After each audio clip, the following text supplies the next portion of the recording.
Hey everyone, and welcome to Almost Cancelled. I am Peter, that is Connor, and we are going to talk about Marvel's Agents of S.H.I.E.L.D. Season 7, Episode 5. It is called A Trout in the Milk. So full spoilers for the episode, as always. And this is apparently a phrase that people said in the 50s because Sousa keeps saying it. He's trying to work out any conversation, everyone just keeps looking at him like he's a madman. It's a trout in the milk, and the first context, Coulson says we call it circumstantial evidence, but I'm not sure so the second time he says it, it kind of applies to that either. Yeah, I don't really know what it means entirely still. No. It doesn't sound like something you want, no. It's definitely a bad thing. You don't want a trout in milk. Regardless of your feelings on milk or trout, even if you love both, you don't want a trout in the milk. Apparently not. No. I'd definitely say that. So we're in the 70s, and they went all out with the opening for this one. It wasn't just even a title and a little bit of music. It was classic 70s spy stuff. It was a full-on opening sequence with the narrator actually saying out the actor names. It was definitely appreciated, and I will say this. Now, a couple of these shots at the start have to be archive footage from somewhere, but they had some proper shots of New York City in the 70s, and it looked good. It did, but you could tell it was like I say, it had all the grain on it, and it was really authentic. That was this doesn't feel digitally doctored in later. No, although some of the even when they were on the streets, though, it still looked quite good, and they actually kept a bit of a grain filter for a while when they were out in the street. They did, so it didn't harshly cut to being clean. But it was never as much as in that opening couple of shots. Yeah, so no, it looked good. I mean, it made it feel much more expensive, despite the fact that I'm sure they just got this footage from somewhere that they happened to. Yeah, the point in the car later as well really felt like this feels genuine. Yeah, and they go to the bar, the secret bar, but Enoch's not there, and it's like, what's happening? What's going on? Where's Enoch? I will say that Enoch's entrance in this episode, which I think, I love that I called it as soon as the car came swerving around the corner, but that's why I love it so much, is because I went, that's Enoch, it's Enoch, Enoch's doing the 70s, skid round, he's in the classic American car, skidding around the streets in the 70s, French Connection style. So good. And then he has the gall to paraphrase Terminator, but say, come with me if you wish to continue to exist. I love it. And then immediately he's like, I'm happy to see you. I've been waiting for 40 years. For as much as Chromicons don't have emotions, he definitely feels like he's a bit annoyed at this. Yes, yeah, he has to get that out there before he starts striving. Because he's swooped in to save them because they're being chased by Hydra and Chromicons. And he's like, no, before we start driving, I just want to make it clear that I came to save you after 40 years of waiting around. It happens again later when I think it was when he meets Simmons, and Simmons is like, Enoch, where have you been? He's like, right where you abandoned me for 40 years. He sounds so bitter about it in such an emotionless way. I love it. Oh, no, that's great. But yeah, so we get a lot of stuff, so they're all in different outfits, except Sousa, who feels uncomfortable, even try it. One of my favourite jokes at the start, which is, again, this still looks really good in the street. They had the street all looking 70s. It's when he has a line where he's like, no, I'm going to stay out here. I want to get used to and accustomed to the 70s. I want to embrace it. And then this guy in roller skates with a boombox, rides past them. And he's like, and there's just this awkward pause before he goes, starting now, I'm going to embrace it. It's fun, isn't it? Because obviously our characters are, out of place as well, but they know what to expect. Yeah, it's rare you get out of place from both ends at the same time. Yeah, you get someone who's like, oh, this is all so weird and futuristic, and then you get, because there's a couple of great moments where they find a bunch of computers later, and Sousa goes, oh, it's so high tech, and Sky's just like, shut up. And there's a point where he tells her off because her computer's too small. And that's when she's like, I'm going to show him a smartphone. I'm going to blow his mind right now. Him just zooming in and out of the screen. Yeah, which I mean, it feels it's there's a risk of doing too much of this fish out of water stuff, but it's just the right amount to be really funny, and have it work. But yeah, so they have her and him kind of bond a little bit, which is nice. Because everyone kind of pairs off this episode. Coulson and May tend to be together. Mac and Yo-Yo tend to be together. Although Yo-Yo ends up with Deacon later on in the episode. But there tends to be a lot of pairings in the episode throughout. So there's a lot to talk about in terms of how those all advance their own character stories. May was cracking me up this episode, and credit to Ming-Na because her acting as she was bumping into different people walking through the bar and like changing her like just how, you know, her entire demeanor every time she like encountered someone else, and then obviously she encounters that last guy and she starts just like wobbling because she's drunk. Like, it was just amazing. It was wonderful stuff. It's such a almost nothing moment as well, right? You know, it's not a big deal. It's just her walking through a crowd, but it's done with such confidence in going for it and yeah, being so different. And we get Patrick Warburton, right, which was a great little moment as well when you realise, oh, they've got, you know, because he was the hologram in season 5 at the base, and they've got Patrick Warburton, who is just nice to see, and they've got a thing where May's like trying to talk to him for information, and you know they shake hands or whatever, and she's kind of flirting a little bit, and then pretends to be like a HR rep and catches him because he doesn't actually accept the offer to buy her a drink. He says, no, I'm technically your superior, so that would be inappropriate. And what's so funny about this scene is that she, because she's touched him, feels what he's feeling. So she knows that he actually is very attracted to her, and he does want to buy her a drink. He does want to do all these, you know, and not in like a malicious way, but he does want to form a romantic relationship. He wants to go down that path. He does. Yet he still has the self-restraint to just be like, no, this is unprofessional. But what's funny about it is because she's feeling what he's feeling, she starts being more flirty because she feels what he's feeling. And it's a really inventive little way to show us that he is being both attracted to her, but is being a good person by not just completely going down a rabbit hole of being a sleazy boss. But it's funny because she's then acting flirty in return because she's feeling what he's feeling. There's layers to it. It's good. Yeah. It's good. And it, you know, uses it again later in the plot with him. Yeah, exactly. Yeah.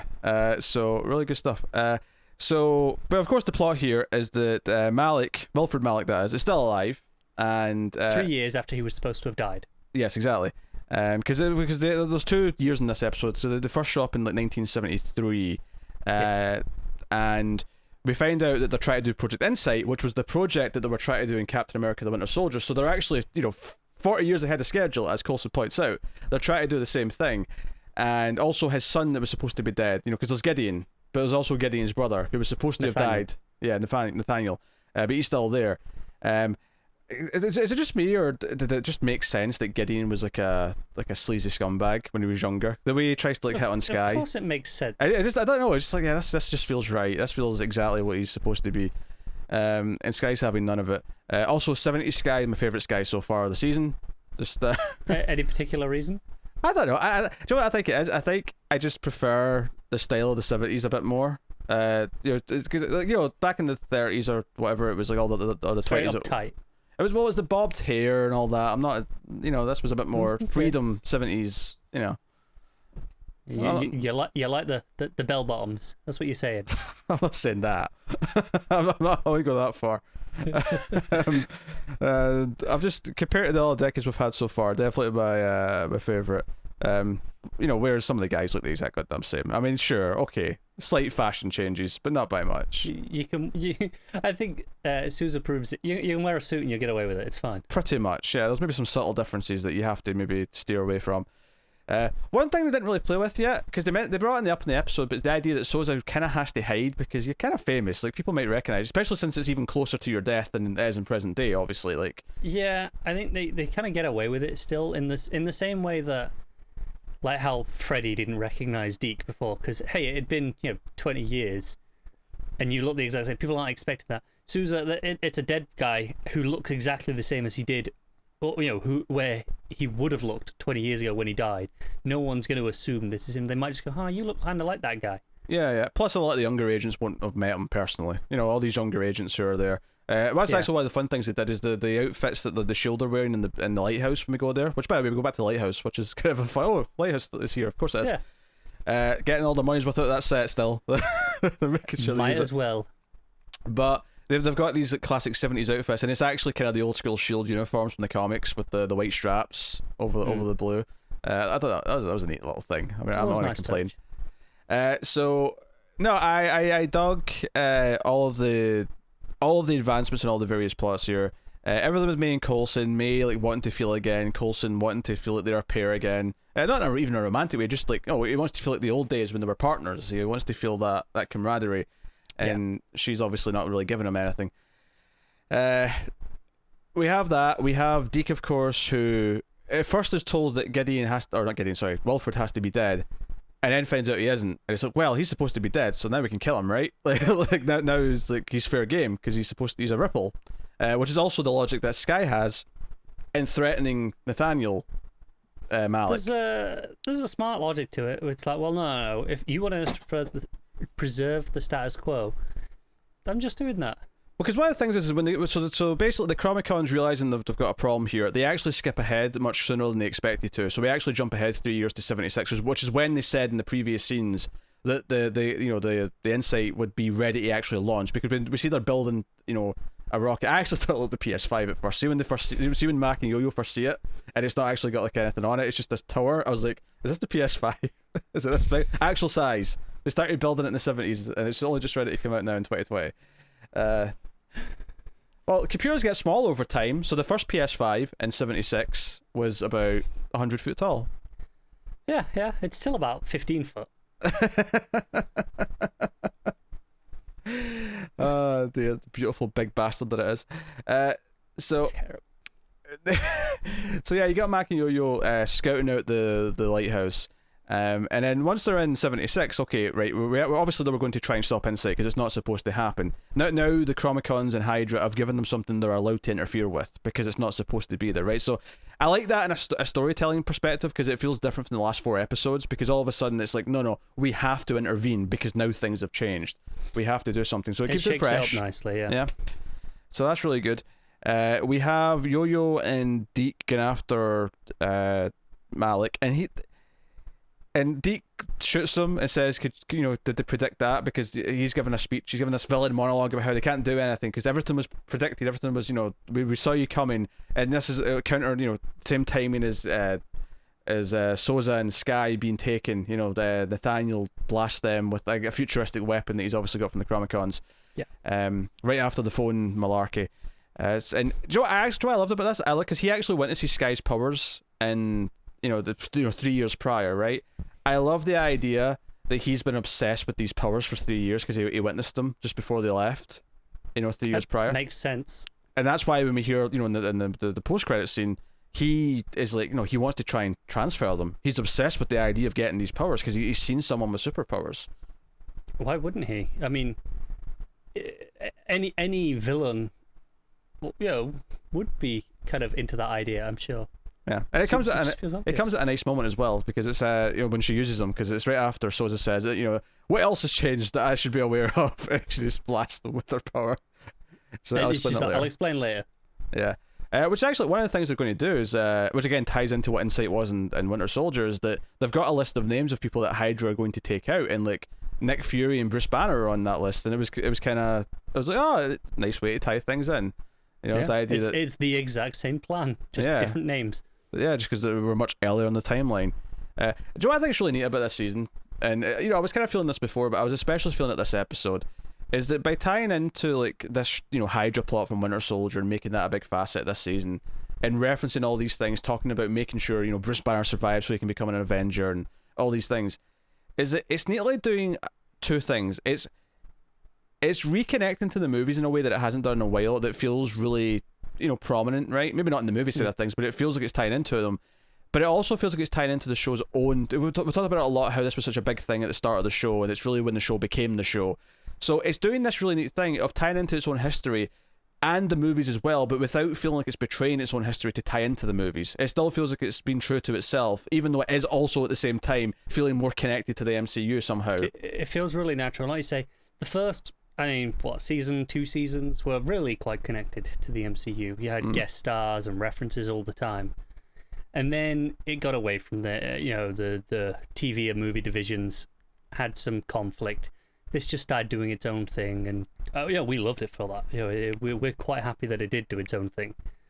But this here, where it's like, no, we can kind of do both at the same time here. We can be really connected and reference all these things that there's no one to push back from, because it's all just things that have already happened in the history of the MCU. So it's not like they're inventing new things, messing up the future of any movie plans. It's just like, no, we can really kind of play with it. Yeah. So Coulson and May actually get captured by S.H.I.E.L.D. in the base because Mac has to call off the mission, because what they're going to do is they're going to flood the base.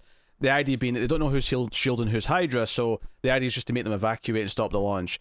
However, basically the Chromicons learned through Malik letting them go 3 years prior because they had his son at gunpoint. Basically learned that they have to threaten someone that they care about. So we see Mac's parents have been kidnapped and are being held captive in one of the cells, and it's like Mac calls it off. And the cliffhanger of the episode is that Mac actually takes the jet and just shoots down the rocket so that insight can't happen. And it's like, okay, we've solved that problem, but now they know where we are. And now, now Coulson and May have been kidnapped and, well, captured. Whereas Sousa and Sky have actually been kidnapped. So, yes, they're all split up. They're all in rough places. We should mention, so in the moment I thought, because Yo-Yo and Deke, there's this photograph that was given to Malik, right before, just before they show up. The Chromicon gives them this photo that these two need to see. And Deke, of course, does the surprise shooting and kills him, but then Yo-Yo looks at the photo. We never see the photo. In the moment, I assumed this was related to what then Mac finds, which is his parents in the base.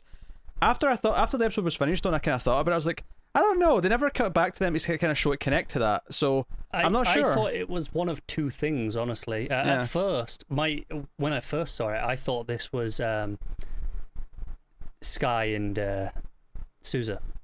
Okay. Because obviously they were being kidnapped at the same time, more or less. It was cut in between them. We know that Nathaniel had used the future gun they'd presumably got from the Chromicons. So this, and when the Chromicons give the letter to Malik, they're like, "This is leverage." So it's like, "No, we've got your friends." So that was my first thought. And to be fair, Mac's parents also plays in the same kind of vein. Yeah, it may still be them. It may still just be Sousa and Sky.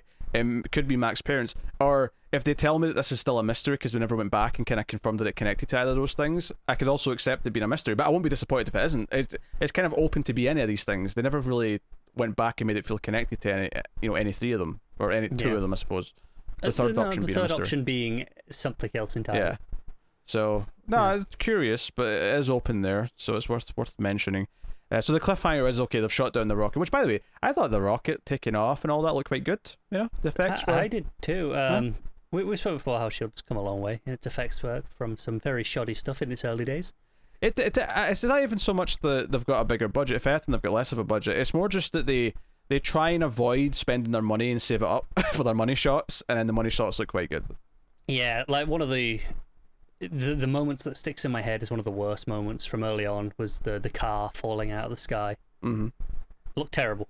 But now I feel like they could probably, if they had to write that same moment into the current season, I think they would probably find a way to make it look better because of whatever else they would sacrifice to do instead. No, that's yeah. But, I mean, I'm not saying it necessarily holds up with the best effects in a movie necessarily, but it definitely did not look. As someone who's watched a lot of CW shows, it did not look.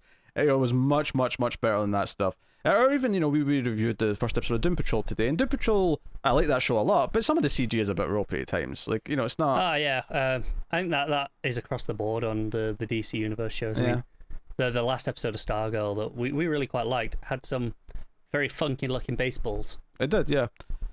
So, credit where credit is due. It is worth mentioning that even though I thought we never had to talk about this again, it is interesting that Deke did bring back up with Simmons this episode. I mean, we haven't mentioned yet Simmons has got a problem with the back of her neck, which Enoch's going to fix. Yeah. It's something they know about. They know something to do with how they've brought her back, or what they were doing at the end of season 5 before she showed up in that time jump. Clearly there's something there that we need to learn more about. She's forgetting things. She didn't know this jump was going to happen, which is interesting because the first time she spoke about these jumps, it felt like she never knew. It was kind of random. It was just when the Chromicons go, and that's how it'll happen. It doesn't seem like the others know that she maybe could have predicted the other jumps, though. It seems like something she kept to herself that only Enoch seems to know about. So It's definitely something to explore that I'm sure we'll get into. But what I was going to get to, though, is that Deke brings up the idea that her and Fitz have to, make a baby at some point so he can be born, which I don't think is true at all. He's from a different timeline that's never going to happen now, so... I think he even addresses that, because he kind of is like, I think. But that was one of the first big clues that something was really wrong with Simmons as well in that scene, because he refers to him as Bobo, like he does, and she has no idea who he's talking about. Yeah, I think the big thing for me, though, is that the show, I mean, obviously it's there to give us that she's forgetting some stuff, but I do also think there's a reason why it's specifically bringing that whole idea up. Like, I think there's a reason why it's even floating that thought process. I think it's not the only time it even does that in this episode, because Sousa kind of mentioned something as well earlier on, where he's, they're like, how do you know I died? And they're like, well, it's in the history books. And it's like, well, how do you know you didn't always just save me? Yeah. And this isn't always what was going to happen, which I think we even mentioned last week. Honestly, it's my first guess is that it was always going to happen. Yeah. But they kind of be like, just don't overthink it. Simmons is kind of the person that deals with that side of things. It feels like this is tying in thematically with these two ideas. Yeah, it does make me wonder if the end of the show is going to have some sort of weird. I guess the best I can call it is a crisis where somehow, like, we end up in kind of a new status quo for the end of the show, which probably makes it nestle quite nicely with the movies again, where now it just fits in perfectly because whatever was different throughout the last several years and seasons because of the differences is fixed, because basically there's a kind of a reset, because whatever they do to like save everything kind of, and I'm sure it'll be kind of a happy enough ending where they all have a happy life afterwards, but they'll maybe they'll remember the events of the show, maybe they won't, but the idea being that things get kind of reset and fit better with the overall MCU again. I can see that, especially with the final season is all about, playing with time travel. Yeah. And it kind of even fits in thematically with Endgame. I know you have seen it now, right? I have, yeah. Yeah, but even that has time travel and plays with them sort of murkying the timeline up and try to put it back in place. So there's ways to kind of like it feels like it's actually thematically being far more honourable to the movies than they probably deserve to at this point, given like how disregarded they were at a certain point. Yeah, I mean, I think even feelings on the movies aside, individually on any particular movie, it always felt unfair the way they kind of just looked down and just ignored it when this was doing some really good storytelling, some great character work, that it felt like some of these characters deserved to show up in like the big sequences in the movies, right? Like, in the scene like Endgame with everyone's there. Yeah. Why is Sky I would have popped. You didn't even have to give them like a proper scene. I would have just popped. I mean, spoilers for Endgame if anyone's not seen it, very mildly. But when those portals were open, if one of them was just the Shield crew jumping through, and like Sky at the front with their Quake gloves ready to rock, just their Quinjet flying over, even. Yeah, like just. Something like that. Just give Sky. That moment in the Endgame final fight where it does the all the women shot, where it's all the women heroes like sort of like lining up, getting ready to fight. Like Sky should be in that. Sky should be there in that group. Absolutely, and I don't think that's too much to ask.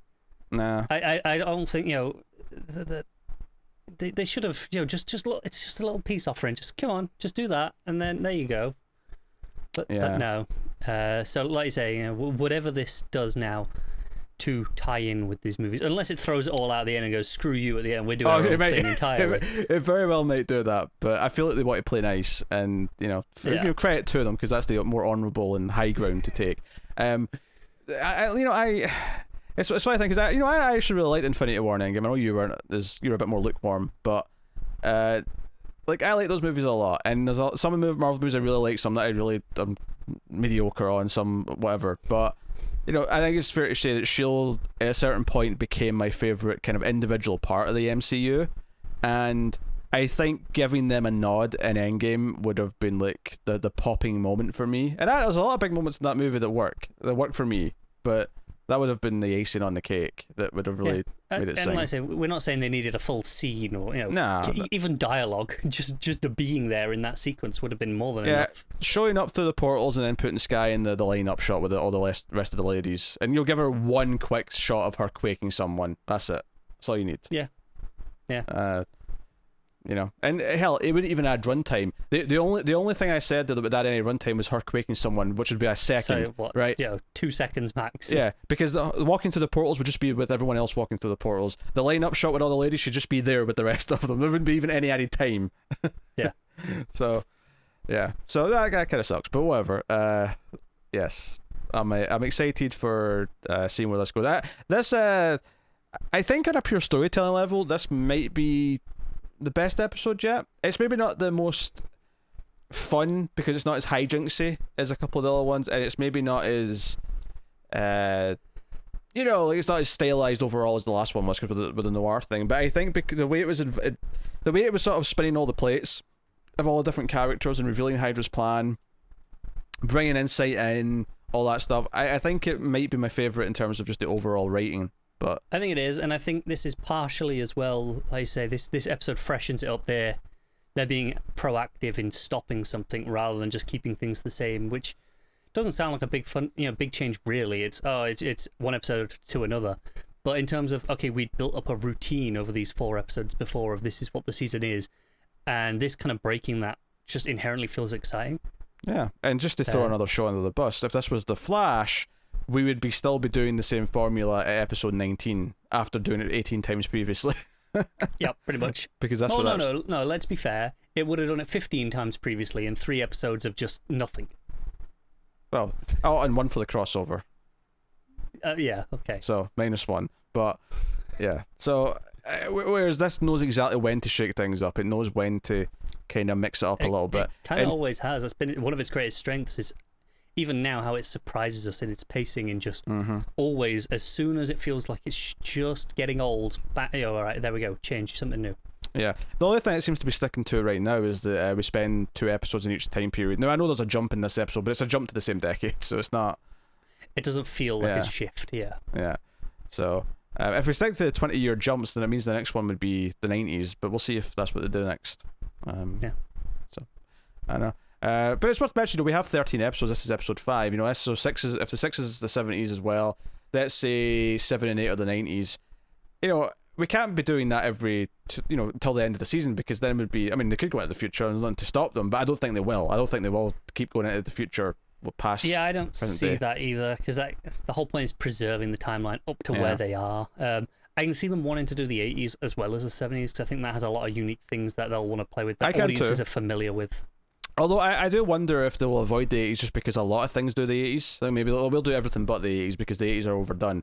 At the same time, though, Chopping Mall came out in the 80s, and I really need Mac to, I need Mac, because, Mac has a thing this episode where he's with Yo-Yo, and he's like, hey, I kind of had us go off together because it could be kind of like a date night or whatever, and it's not really good timing because they're doing all this time hopping and whatnot, but I kind of want the end of the 80s episodes, if there is one, to be like, hey, I just checked theatre times and Shopping Mall's in the theatres. How about before we go back to the Quinjet, we go watch Shopping Mall?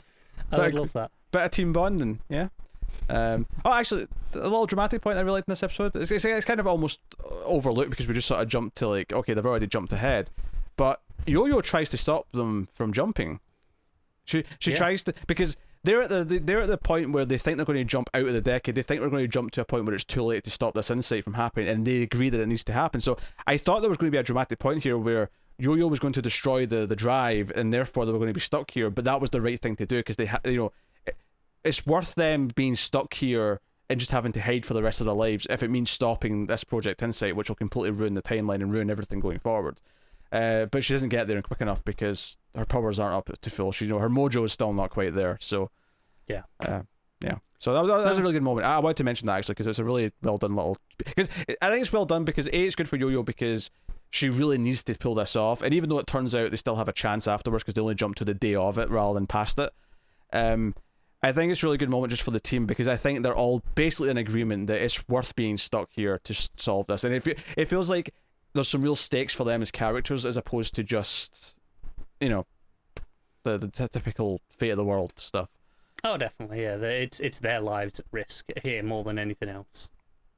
Yeah, so surprise, surprise, S.H.I.E.L.D. is still a very solid and the last bastion of network shows.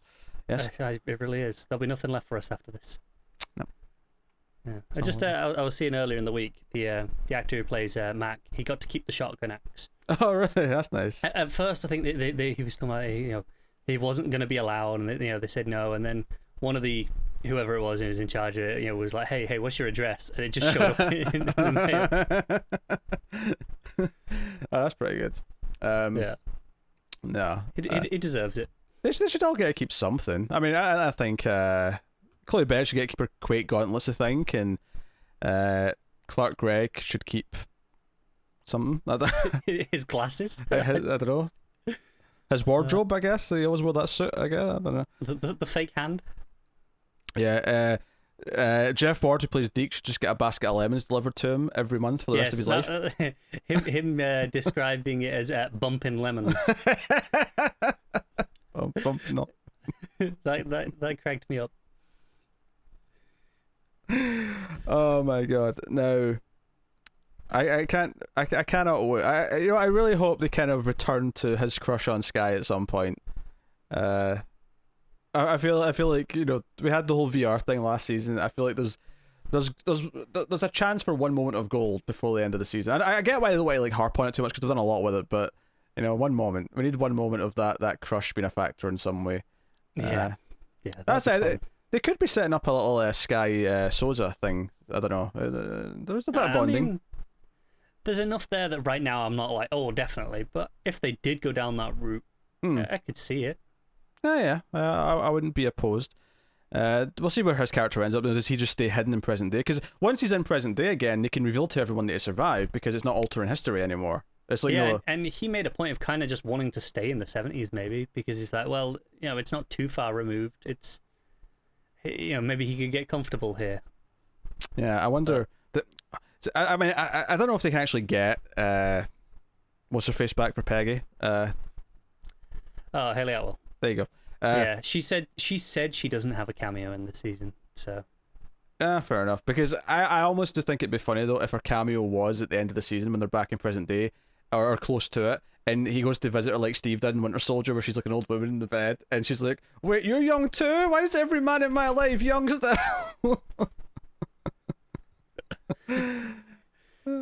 Why's the one aging? It's quite funny. Yeah.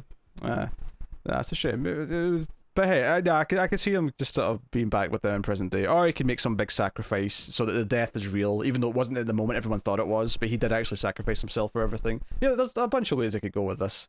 Yeah, all sorts. But there you go. That is episode 5 of season 7. Let us know what you thought of this one in the comments below. You can like and subscribe. Liking is really important on YouTube. It's the easiest way to support us by letting YouTube know that you recommend us out to other people by clicking the old heart. Or thumbs up. Is it a heart or a thumbs up? It's a thumb on YouTube. Heart something else. Yeah, I think heart's Twitter, isn't it? Twitter uses a heart, and maybe Instagram too. I thought they're all like interchangeable. It doesn't really matter. It's the exact same thing. I think it's a thumb on YouTube. It's a thumb in... No, it's a thumb in... it's a thumb in YouTube, yeah. It's a thumbs up and a thumbs down. That makes sense, obviously. Yeah. Yeah, well, thumbs up, heart, I don't know, bouquet of lemon lemons. emoji. We'll accept lemon emojis. Lemon emoji. Imagine if each child got to customize what the button was. Could you turn it into a lemon? And or vanilla ice cream. Or vanilla ice cream in our case. But yeah, so yeah, let's do that. You can also support us financially over at patreon.com/MailFuzzTV for as little as $1 per month if you want to support us that way. Keep all the content coming. Get us on Twitter at mailed_fuzz for channel updates.